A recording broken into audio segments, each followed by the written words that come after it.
Hello दोस्तों, केना छी अहाँ सब? अहाँ सबके स्वागत करै छी एक और नया ब्लॉग में। तो चलू आइ के ब्लॉग में अहाँ सबके देखाबो जा रहल छी एकदम ठंडा में नया नया चीज सब खाए में बड़ मजा आबै छै। तऽ आइ अहाँ सबके लेल लऽ कऽ आबि गेल छी बथुआ के साग के झोर केना बनायल जाइ छै, एकदम देसी तरीका और एकदम आसान तरीका से। तो चलू अहाँके हम स्टेप बाय स्टेप बतायब, अहाँ सब अंत तक देखैत रहू।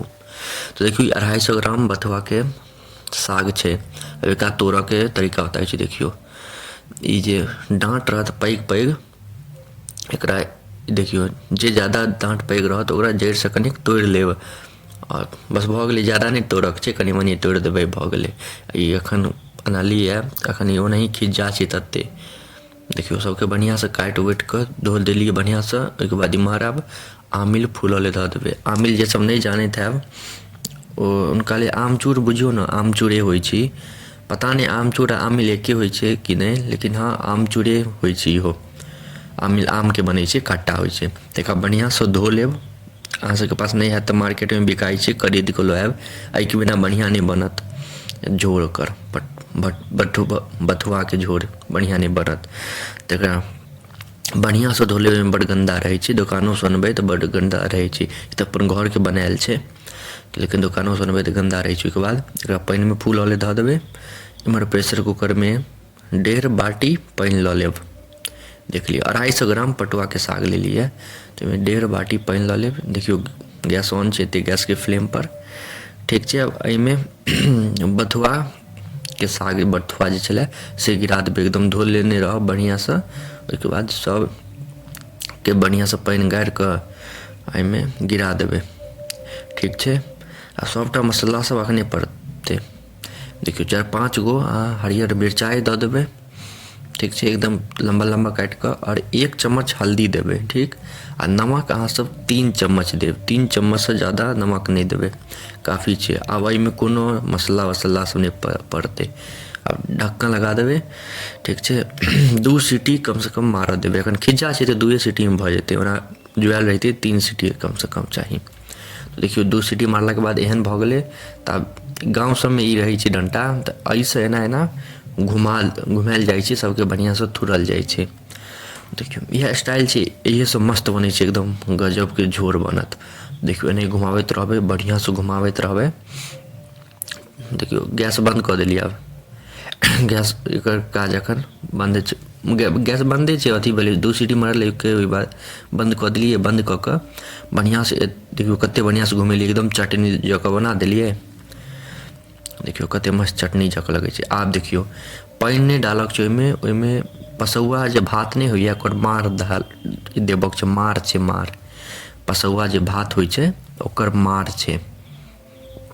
भात के नहीं पसाबै छियै, डेगची में भात जे बनाबै छी ओहिमे जे मार रहै छै तऽ वएह मार छै। तऽ एहिमे पानि नहीं डालबै, मार डालबै, इएह से नीक बनै छै। एतेक गजब के बनत स्वाद। देखियो जते अहाँ सब आदमी हैब ओहि हिसाब से 250 ग्राम में बुझियो ने एते पानि डालक छै बस। 250 ग्राम छै बथुआ, तऽ एते पानि डालि लेब। ओहिके बाद फेर अब गैस के ऑन कऽ देबै, कनि बड़काबक छै एकरा। तऽ चलू गैस के ऑन कऽ दै छी, ठीक। एहि पर आब एकरा कनि देर बड़केबै, 5 से 10 मिनट। अब एहिमे आमिल जे फूलऽ ले धऽ देने रहियै ओकरा धऽ देबै। देखियो एखन कते बढ़िया छै। ओकरा कनि देर खौलेबै तऽ कनिक और गाढ़ बनतै। कनि पातर लगैए, खौलेबै तऽ और कनि गाढ़ बनतै। तब जे फूलल आमिल देने रहिए ओ आमिल के धऽ लेब एहिमे।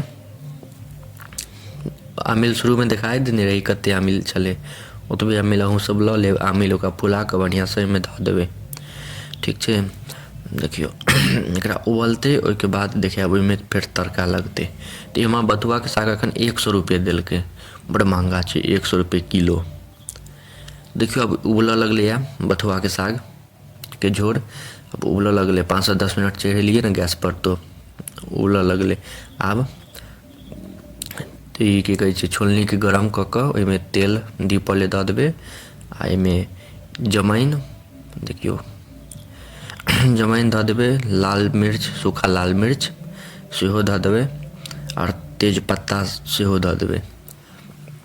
तड़का लगाबक छै साग के झोर के, तड़का लगाबक छै। तऽ एकरा दऽ कऽ बढ़िया से एकरा पका लेब, गरम कऽ लेब। देखियो जेना एहन जरि जायत तो ओहिके बाद फेर एकरा आब एहिमे ढारि देबै, ठीकसँ ढारब।